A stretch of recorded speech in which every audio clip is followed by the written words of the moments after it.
आता आपण बघतोय resistance in series and resistance in parallel. याच्यावरती बरेचसे क्वेश्चन विचारले जातात. कोणती एक्झाम घ्या, रेजिस्टन्स बद्दल क्वेश्चन आला तर हा सिरीज आणि पॅरलल वरती क्वेश्चन येतोच. ओके, तर हे कनेक्शन्स काय असतात, त्याच्याबद्दल काय अल्टिमेटली लक्षात ठेवायला पाहिजे एक्झाम पॉइंट ऑफ व्ह्यू ने, ह्याबद्दल आपण आज डिस्कशन करूया. हे difference between resistance and series आणि पॅरलल कनेक्शन बद्दल आपण बोलू.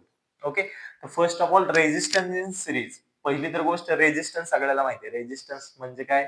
अशी मटेरियलची प्रॉपर्टी की जी करंटला फ्लो करायला अपोज करायचं काम करते. म्हणजे अपोज करायचं म्हणजे काय? करंट जर फ्लो करत असेल तर एक्झॅक्टली रोखायचं काम करतं, तो म्हणजे रेजिस्टन्स असते. आता त्याच्यात दोन कनेक्शन आपण करतो, एक तर सिरीज कनेक्शन आणि सेकंड वन पॅरलल कनेक्शन. आता सिरीज कनेक्शनच्या बाबतीत जर लिहायचं झालं, रेजिस्टन्स इन सिरीज म्हणजे बघा, लेट सपोज हा ए पॉइंट आहे, ए टर्मिनल आहे, इथून एखादी वायर, हा रेजिस्टन्स R1 रेजिस्टन्स आहे, हा R2 रेजिस्टन्स आहे आणि हा आहे R3 resistance.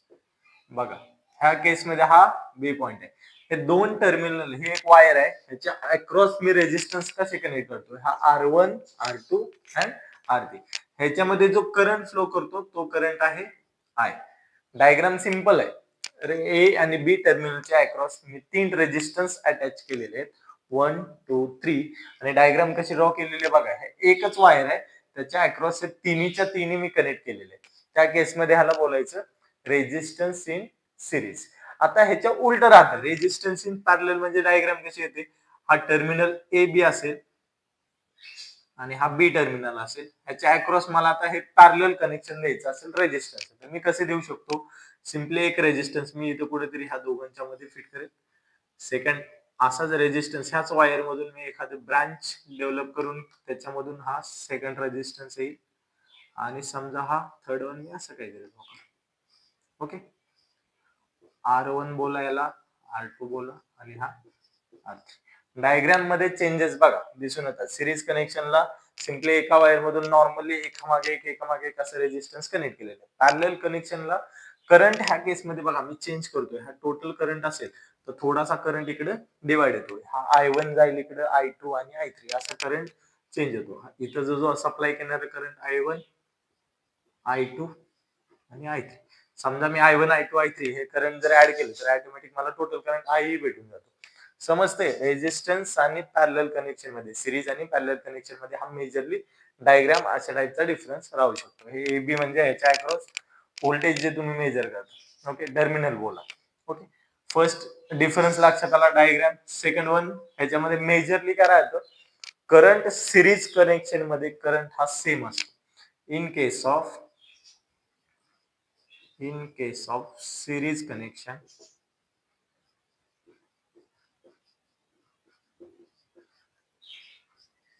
current is same. म्हणजे I ची व्हॅल्यू तुमची कशी राहते? सेम राहते. ओके, म्हणजेच काय?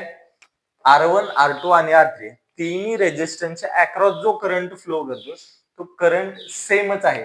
हाच I1 पुढे जातो आहे R1 ला असेल तर हाच I1 इथे येतो.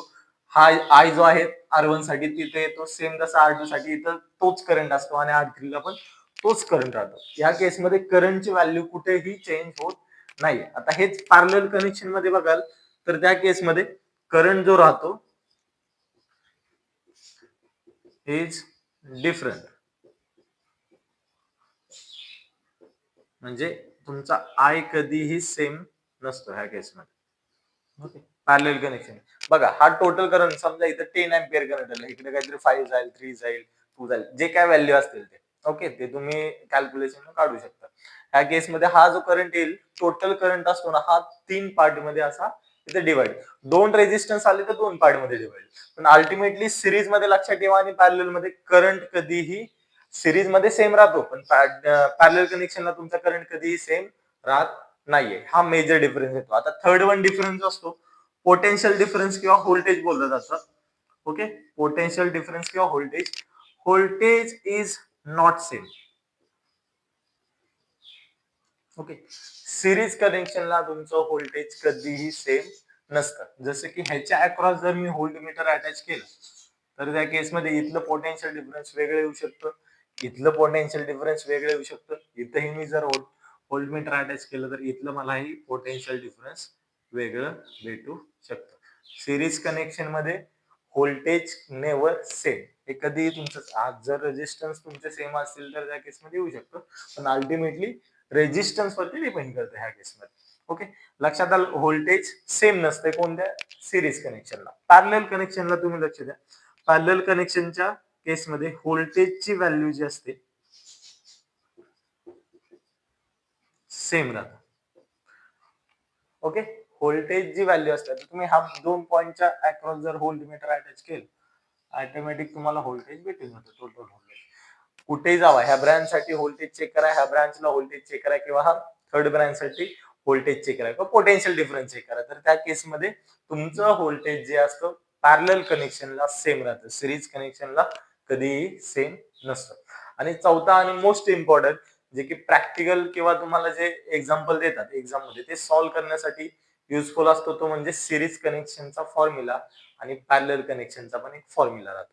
आता सिरीज कनेक्शनचा जर मला फोर्थ वन टोटल रेजिस्टन्स म्हणतो, की त्याला इक्विव्हॅलंट रेजिस्टन्स बोललं जातं. ओके, मी सध्या आर टोटल लिहितोय, त्याला इक्विव्हॅलंट रेजिस्टन्स असेही बोललं जातं. टोटल रेजिस्टन्स जर मला ह्याच्या अक्रॉस काढायचं असेल, R1 R2 R3, हे दरवेळेस मी एवढं लिहिण्यापेक्षा मला ह्याच्या अक्रॉस तिघांचा मिळून एखादा रेजिस्टन्स काढायचा असेल, तर आर टोटल किंवा आर इक्विव्हॅलंट,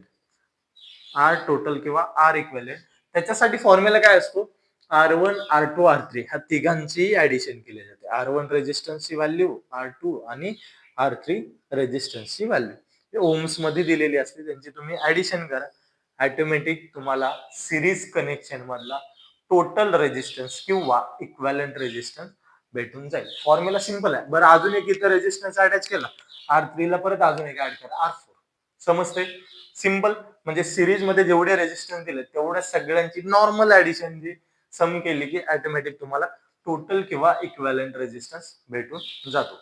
आता पॅरलल कनेक्शनच्या केसमध्ये जर मला टोटल किंवा इक्विव्हॅलंट रेजिस्टन्स काढायचा असेल, त्याच्यासाठी फॉर्म्युला असतो 1/R total. 1/R is equal to 1/R1 plus 1/R2 plus 1/R3. कारण आपल्याकडे आता सध्या तीनच रेजिस्टन्स आहेत, त्यामुळे मी R1 plus R2 plus R3 एवढं नोट डाऊन केलेलं आहे. जर माझ्याकडे 4 रेजिस्टन्स आले असते तर त्या केसमध्ये 1/R4 पण ऍड करावं लागलं असतं. That's all. एवढं सिरीज आणि पॅरलल बद्दल मिनिमम तुम्ही लक्षात ठेवावं.